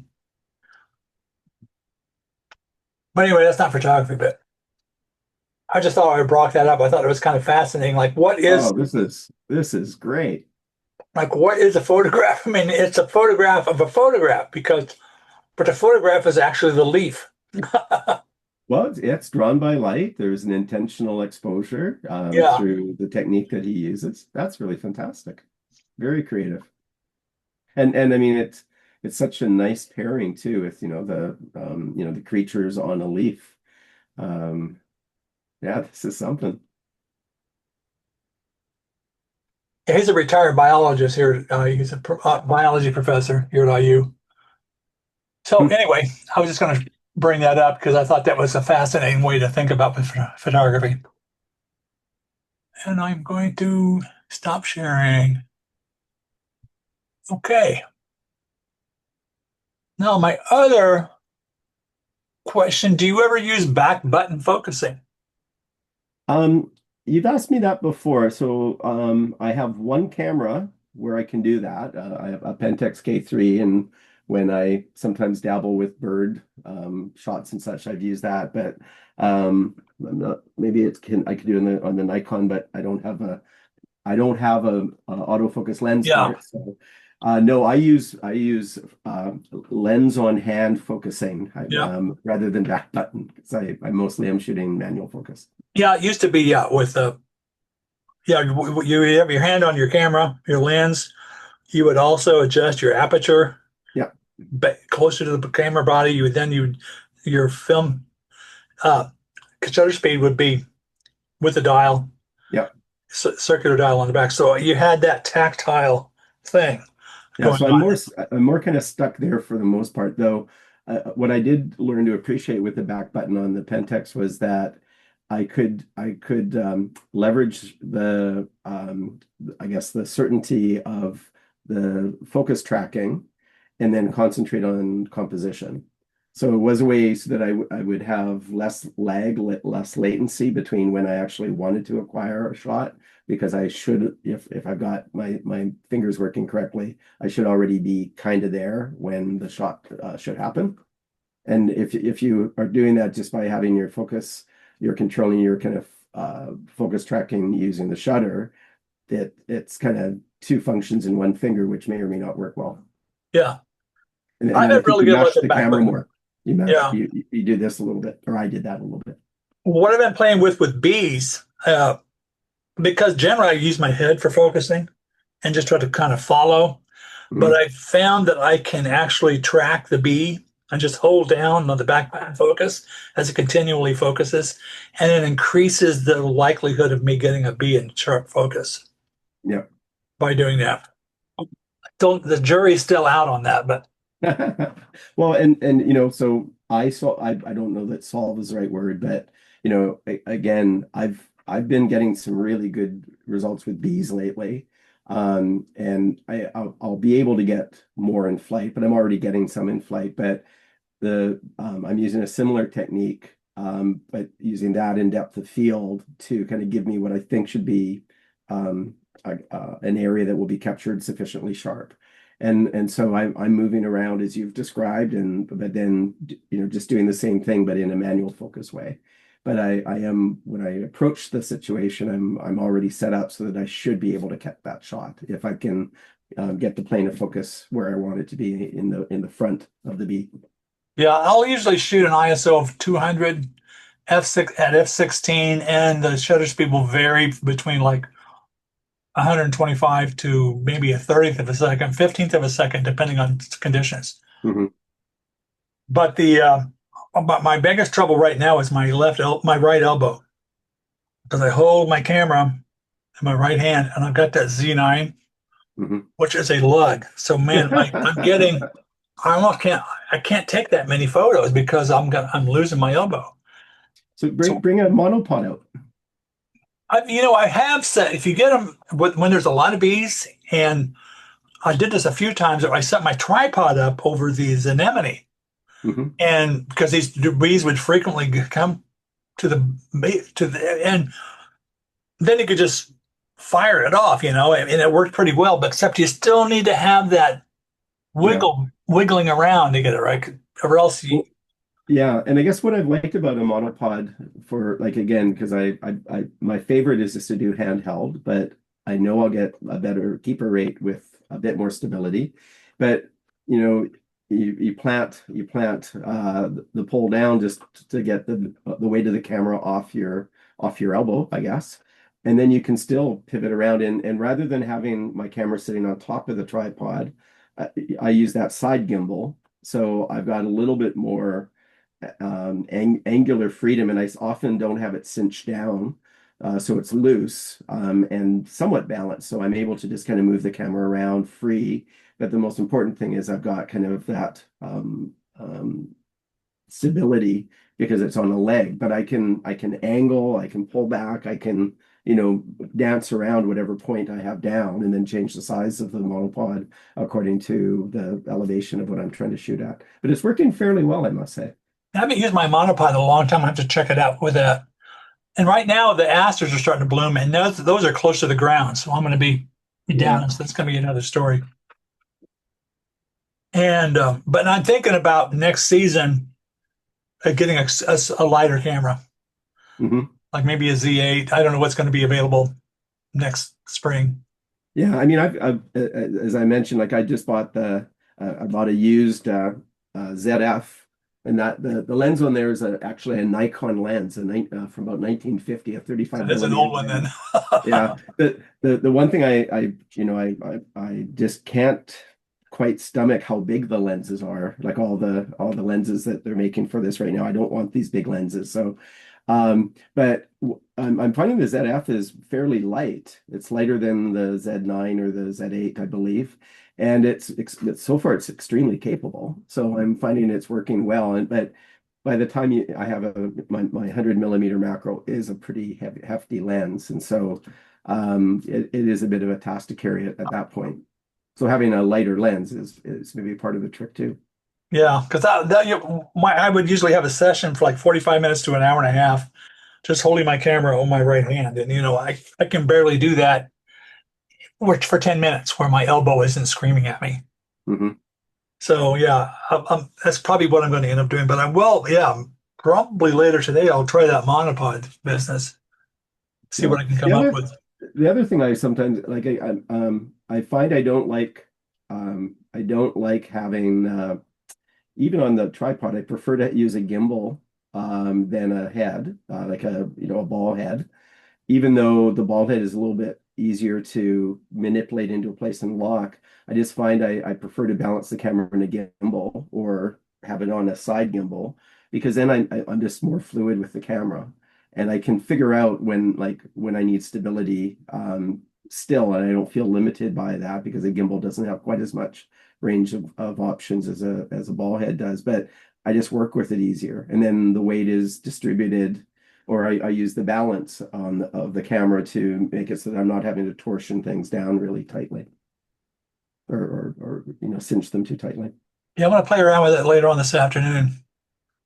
So my next thing was, oh yeah, you were mentioning about the documentary genre last week, Hmm. and that's I don't know if you saw my comment on your photo this week or Oh, not. on which one? On the puppy? Yes, because I recommended eliminating some distracting objects, Yeah. and a lot of people will argue that that was part of the environment, and that's what adds value to the photo. I'm Well, not yeah, arguing against that, but yeah.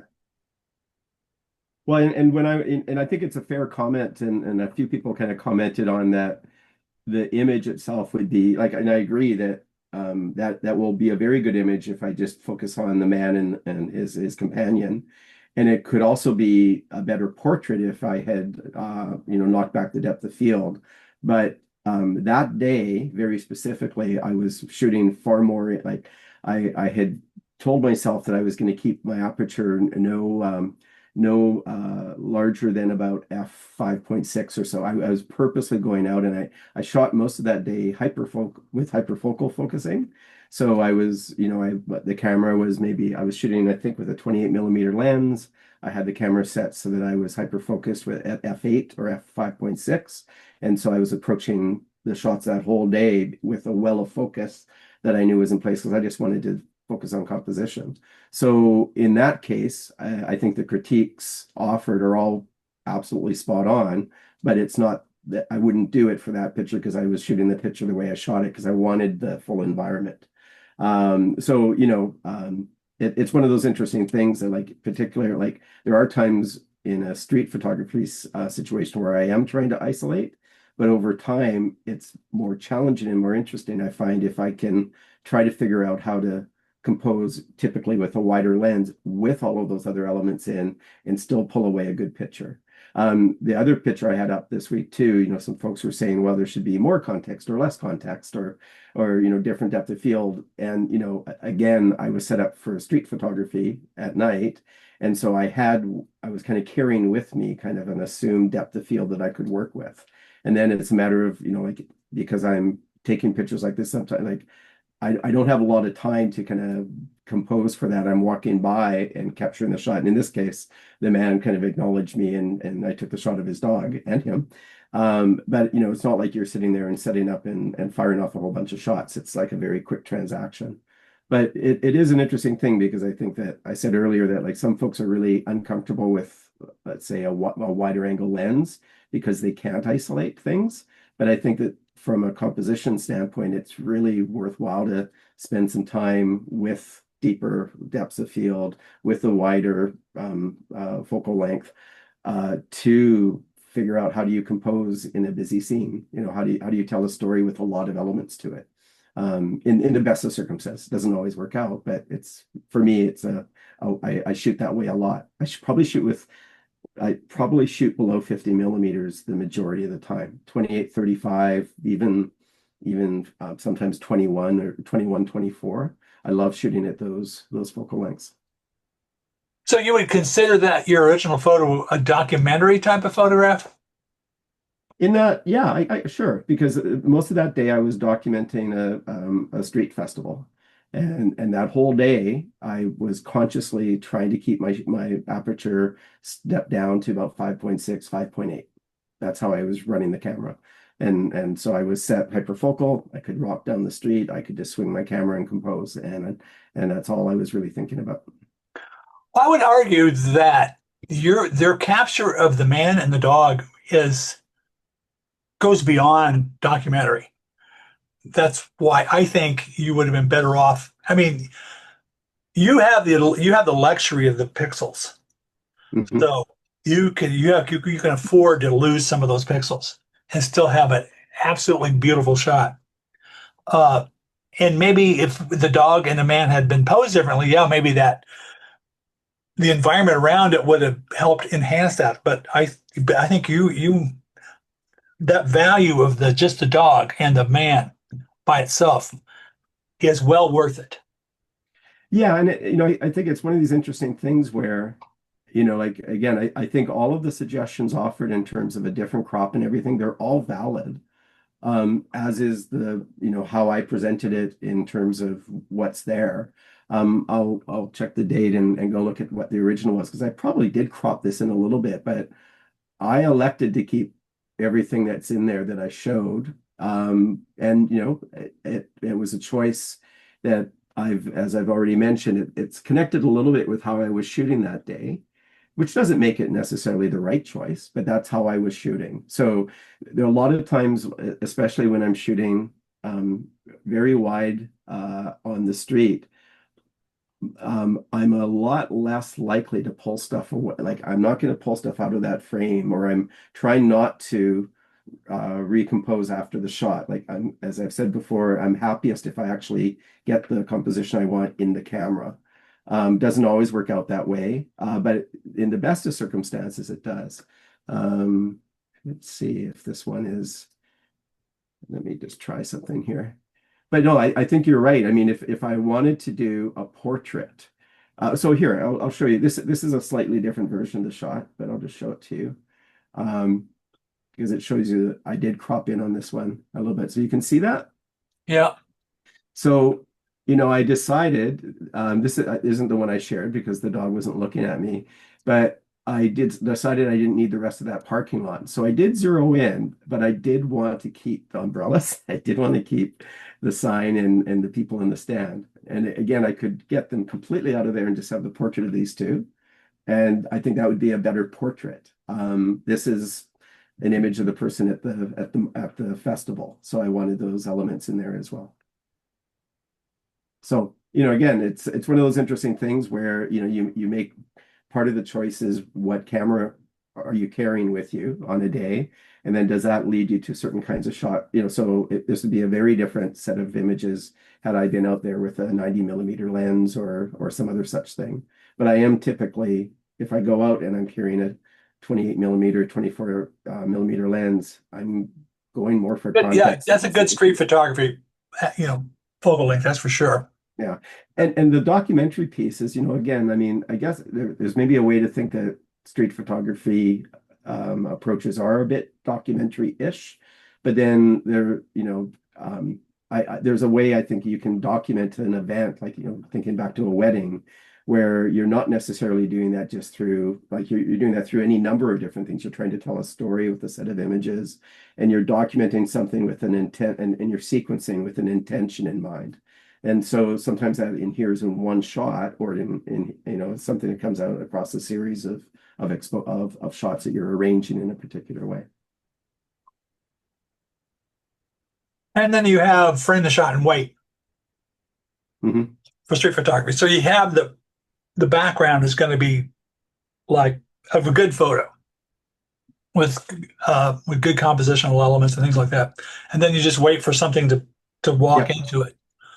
Um, Yeah, you're on that's I call that's fishing. You're either fishing or yep. you're hunting. So if you're fishing, you found your spot, you've framed it up, you're just waiting for some minnow to swim through. And or you're kind of more actively walking along and spotting things and capturing the shot. And both are valid approaches. So I I would be in favor of the fishing because otherwise you have to rely on too much luck. I think if you fish, you're going to have a higher likelihood of getting a successful shot. That's true, but I would argue that the more time you spend trying to get the shot, the better luck you have. So, again, it's about I mean, there's a certain agility to it and there's a certain spontaneity to it, but it is wonderful. Like if you're walking around and you're looking for an opportunity for something and you're paying attention to your environment and you've maybe kind of spend some time looking for possibilities, you're going to find pictures. And sometimes some of the best pictures you find are not the ones you went out looking for because something has come up.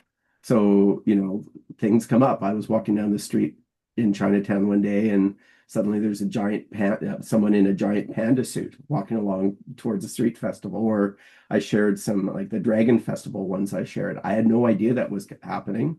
I walked across it and so I started taking pictures. And those things just happen because you're out there taking pictures. Yeah. So, and I really that's I think the thing I like the most about street photography is it you have to be kind of you have to keep your eyes open to the possible things happening because sometimes it's really, really fast. Like it could be a flash of light, a shadow, someone walking past something, or two people walking towards. Like I love when you see shots where someone's found I took a shot, didn't turn out to be a good shot, but if I had it set up differently, there's a stuffed zebra head on the wall of this club I was at. And then at the bar in front was a woman wearing a zebra dress. And I was like, but I was too far away. I couldn't really get the shot, but boom, there it was just for an instant. So that kind of thing, I think there's a serendipity to it if you are in the moment with the camera and you can shoot it. And it's one take, it's not 30 takes. Yeah, that's my problem. I think I've mentioned this to you before. I'm always 2 seconds behind what I ought to take in street photography. Man, I found it. Boom. 2 seconds later, it's gone. It's gone. Mhm. So, Yeah, and something else will come along. But yeah. but the observational bit's good too. Like you through all of the work you've done with macro photographs of various bugs and such, you can watch a bee and when it's going to do its thing and pop up, and you can anticipate that. A little bit, yes. Yeah. And really good birders can anticipate, Yeah. they are observant enough that they know what's likely going to be happening next, and they can kind of pay attention and be patient, and then also be ready. The same kind of thing can happen in terms of people. Where do you position yourself on the street? Where's the light? Where are you relative to the light, and is that going to help you or hinder Oh, you? yeah.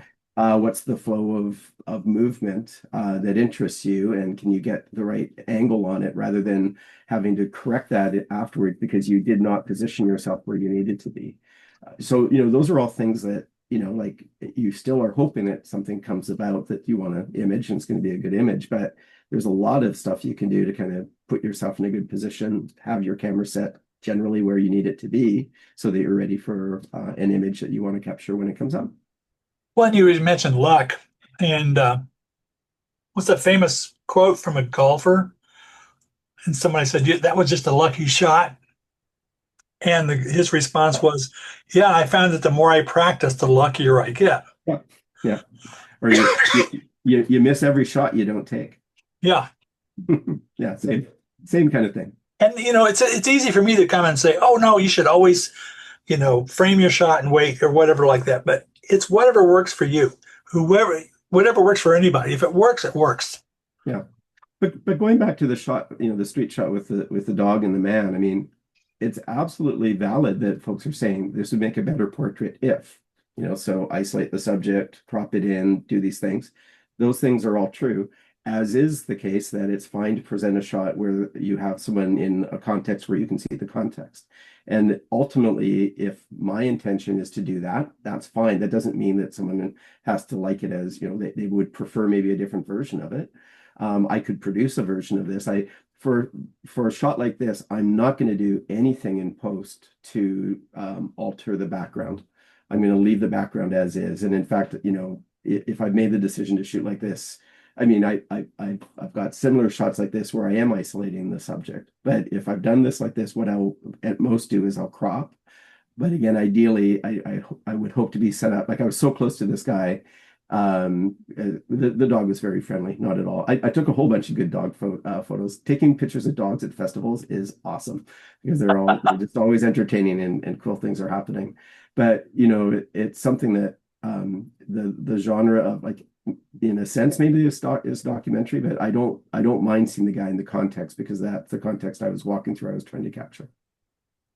But I Yeah. totally see as valid the critiques Well, as you've got well. a great just portrait there. You got a great portrait in there. I'll tell you Mhm. that. Documentary or not, boom, man, you got the dog looking at the man. Like I like to talk about the direct object of a gaze. Yeah. So he's looking at the dog, you're looking at him, or the dog's looking at you. You have this sort of triangle of events. Well, and what was funny is the dog clocked me well before I clocked it, and so it was watching me approach, and then so I noticed it watching me, so I made a beeline. I've got 2 or 3 shots of me walking up on this dog before I captured it. So yeah, I mean it's it's fun to get that interaction. Another shot that I took, I wonder if I can find this on the day, which was kind of fun. So there, I don't know if you've got this in your neck of the woods, but you got lots of people around here walking around with dogs and strollers. I've And seen that. sometimes, yeah, and sometimes it's quite funny because, like, in funny, kind of ridiculous.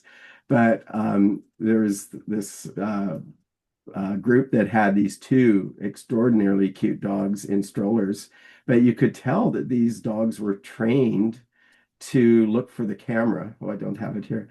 They were so that whenever someone came up to the stroller with a camera or with their phone to take pictures, the dogs would pivot to be photographed. And it's just kind of clear that that's what they're ready to do now. I think it's in that same sequence that I had here. Hold on.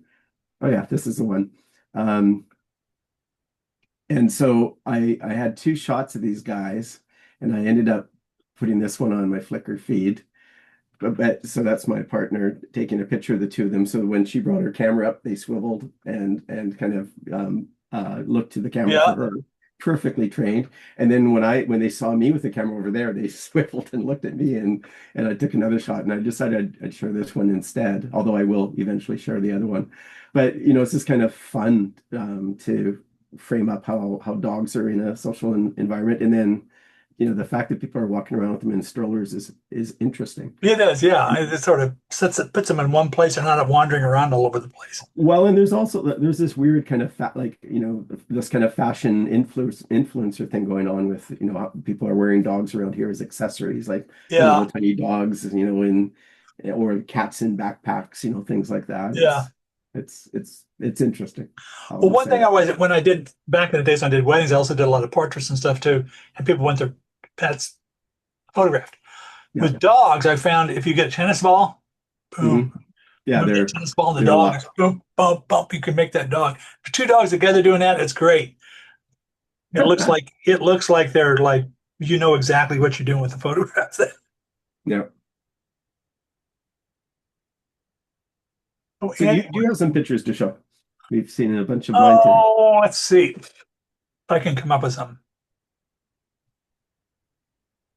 I was going to suggest one thing we could maybe do for one of these future talks is give each other or give us both a prompt for something we should go after this week.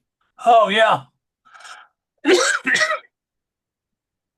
Oh, that's a nice purple up there. Oh, that's beautiful. that's a stitch panorama. Of course, they're in Washington. That was sunrise. We were at a bed and breakfast, and that was what was out our window That's nice. coming up. And of course, where we live, there's too many trees. You have to drive 20 miles away to get a clean shot of the horizon.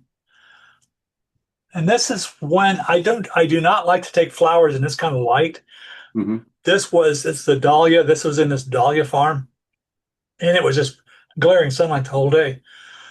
So of course, I was just trying to look for the where the shadows are, where the light breaks. Uh, Yeah, it's tough under really bright skies or with the yeah, harsh light. this is actually stereo photo. You don't need to try to fuss with that, but the actual that's a sunset there. Well, this is a focus stack after the wing kicked in. I like that. Yeah, I thought it turned out pretty well. It's kind of Most of the impressionistic. ones, the windy focus stacks don't turn out well. I was going to say you're shooting under my style now with a slightly blurry image. Yeah. Well, this is a focus stack, but you got a blurred background because if you include blurred elements in a photograph, people are going to be less likely say you're focus stacking. Yeah. But this was focus stack. That's the same one we just shot. Close up. This Oh, is that's just sort of lovely. playing around. This is at the Dahlia farm. They had these arrangements set up, and of course, this is a focus stack, just Is playing there a around. fish in that one over there? The second one? Is that a fish? No, Or there's no? no fish. Okay. Thought that looked like It a sort of fish looks to me. like it because of the refraction of the water there.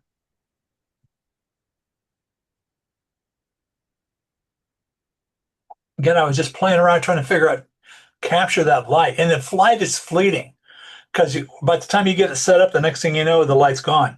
Yeah.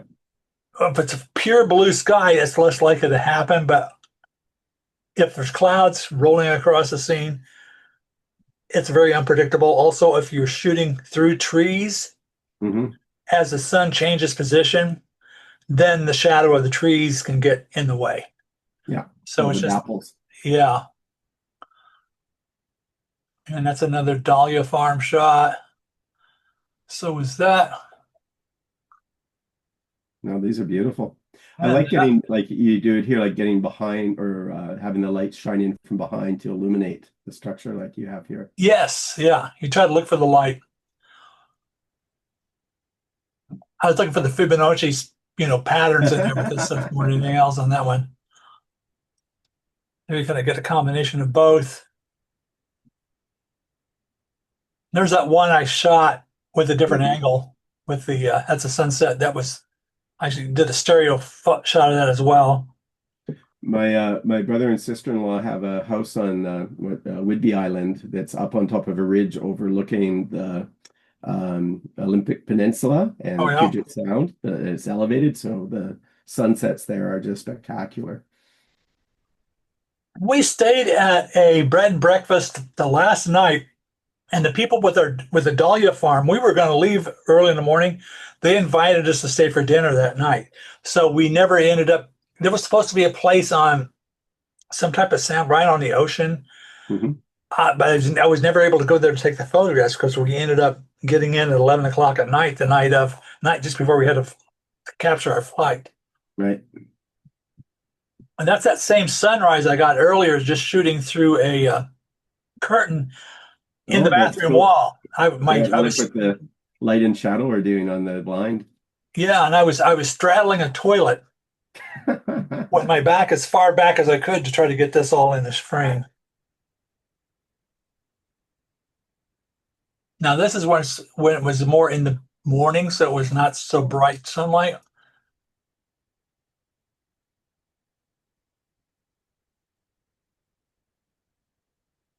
Oh, that's nice. And this is like I mentioned about when anytime I get an insect, Yep. that's like a special treat for me. And I mean, maybe the dahlia folks won't like to have a fly in their thing, but this is actually a candy corn dahlia.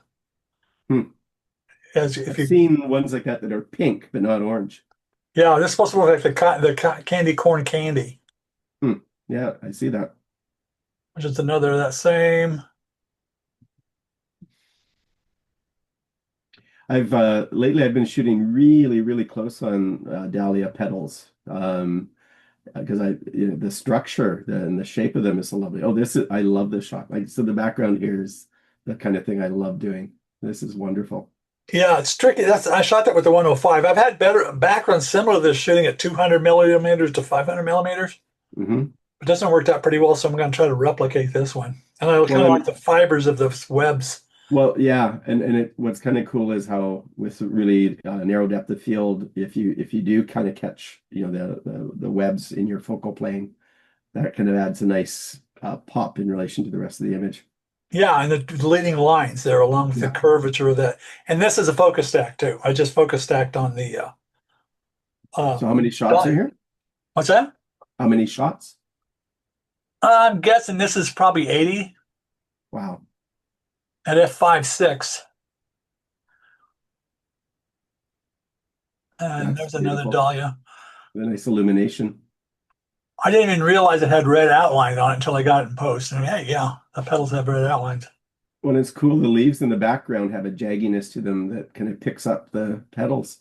Yeah, you never know when that's going to happen like that. Hmm.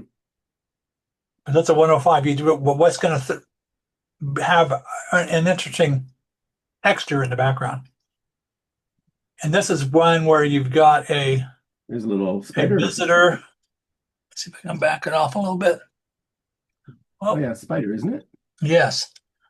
Let me go back up here again. There he is. Hmm. This will give you some idea of the detail you can get that f5.6. Yeah. Uh, Oh, I love that one. that's an iris. There's another iris shot. Yeah, those are beautiful. And the iris petals have these really interesting textures. Hmm. Little, I mean, those aren't bubbles. That isn't dew. That's just the texture of the petal itself. But I love their kind of tiger striping too. Yeah.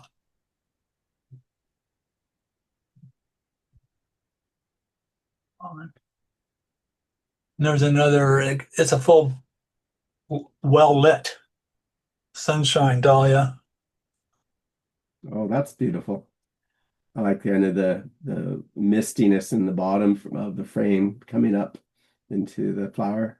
Yeah, that's actually fall colors coming through a sunrise. This is shooting to the east. And if you go into this all the way, on you, this is like the plague of dahlias. Those are cucumber beetles. They eat Excuse me. chunks. You can actually see where that's been eating part of the Yeah. petal. A mantis. Yeah, this is a focus stack as well.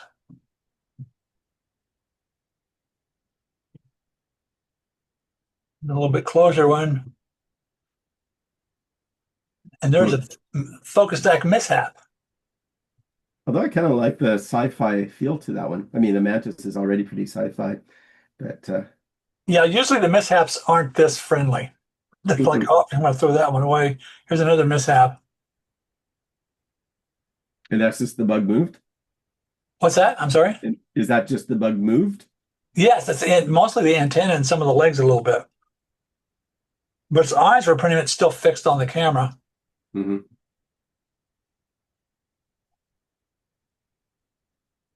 And I've got a video Wow. of that mantis grooming itself.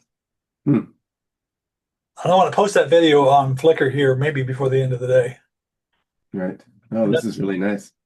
our nursery web spider. So if you zoom in on this guy,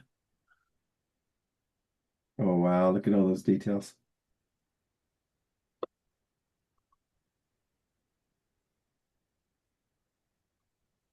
there's that same iris. I shot this, I think it's a 400 millimeter, so the background is kind of fun.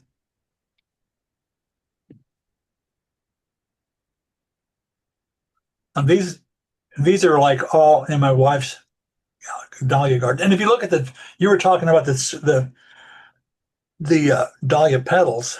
Hmm. You can sort of see that translucency. Hmm. They're really interesting looking petals. And I think I might have gone through to where I showed some from, because this is the one I showed you last week that was out of focus. Right. Okay, but that's what I got. No, those are great. Well, thanks.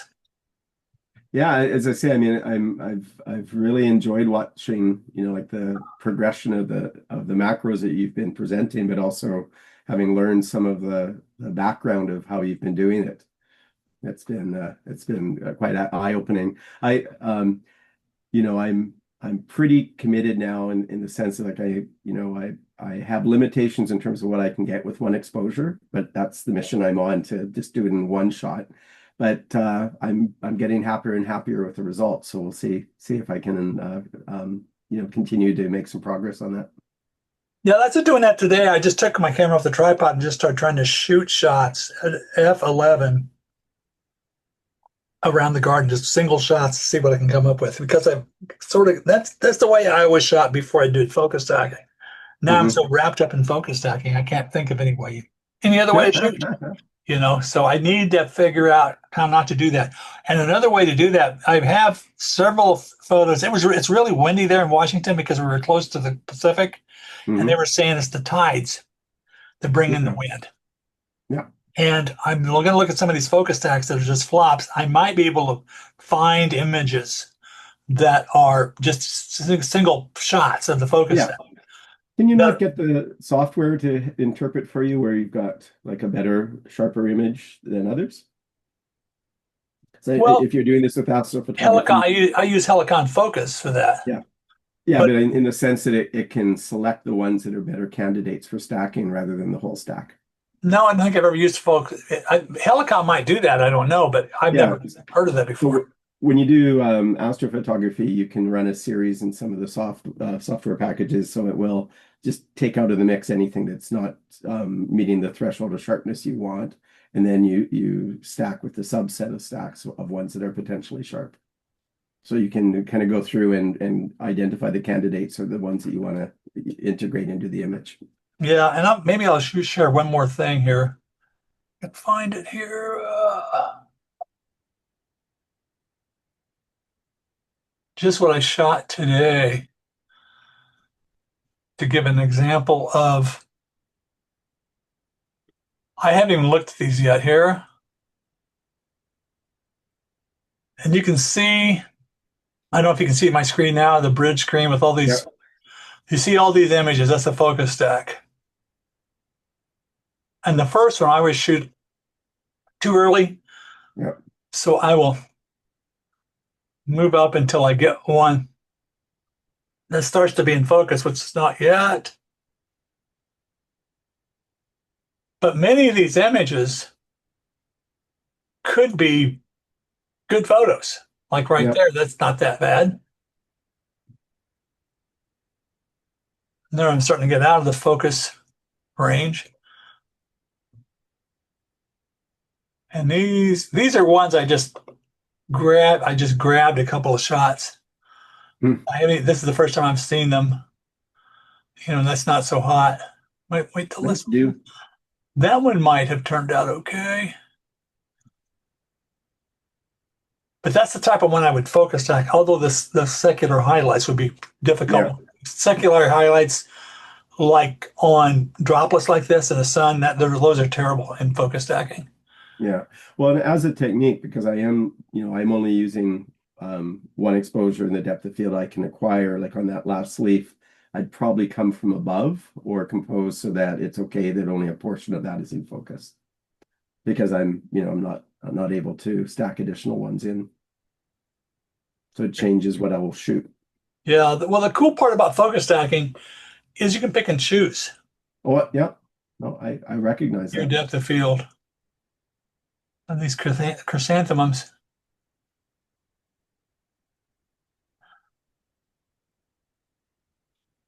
So I could probably pick out some decent shots from within the Mhm. focus stacks. Oh, absolutely.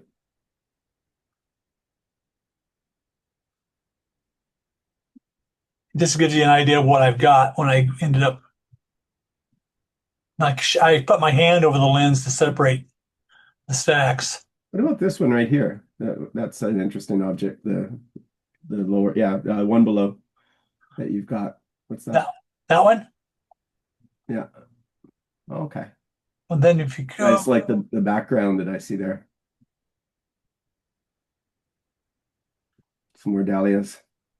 Oh yeah. I think those are chrysanthemums there. Are those chrysanthemums? Oh, It's the season. Which is a dahlia. Oh yeah, I remember now. This is going to be a. I'm actually looking these backwards too, by the way. This is going to be a stitched panorama, a focus stacked. This group of photos from here to here is the focus stack. Hmm. Just a little bit to the left of that is another focus stack that's going to be part of a stitched panorama, Hmm. along with all the other ones. So it remains to be seen if that's going to work out. Wow. But anyway, I'm going to stop sharing. Here, I'll just show you one more quick Sure. image because we're about out of time. But as I said, I still have work to do, but I'm really happy with like these spiders. These are Oh yeah, about there you go. the best spider shots I've been able to image. So See that lady I'm talking about? She see that? Oh yeah, she told me the Latin name of the spider and everything. but yeah, it's just another of the orb weavers. But it's just kind of fun, and I've got somewhere you can see the silk either coming out of the butt or kind of Yeah. it's broken off and it's all a spiral. So if I can get the eyes in focus and the legs relatively good. I mean, I think I'm shooting this at like 5.6, so that's just the depth of field I have with one exposure. But it's Got when a I'm really good focused and you it got a worked good out well. rhythmic composition with the spider's legs. Yeah, that's kind of what I was going for, like trying because it was scuttling around a fair bit, so I was kind of following this guy as he was moving around. But I see a pathway here to get better at spiders, so I'm gonna work on that. Now, how big is it? Or is that orb weaver? Would you say It's probably he's a pretty little. Wow, he was pretty big. He was, that's about the same size as our orb weavers? And yeah, probably the most photogenic spiders are the jumping spiders. yeah. I don't like the Those great jumping big part. eyes. Yeah, I don't like the jumping part of them because we have hobo spiders here too, and they you don't want to be bitten by them. Oh, yeah, no kidding. Also, you got to watch out the woolly worms. The woolly worms. Watch that you don't touch them. So not most of them don't try to touch them. Anyway, we're past 3 o'clock. So Jeff, it was great talking to you. All right. Plan Enjoy on the doing it rest again. of the I day. think there's probably 2 weeks I won't be able to do it at the very end of October and the 1st of November because we're going to be both in Boston and then Minneapolis. All right. So anyway, Happy travels to you when you do that, and you enjoy the rest of the week. you too, Jeff. We'll Bye see bye. ya. Bye.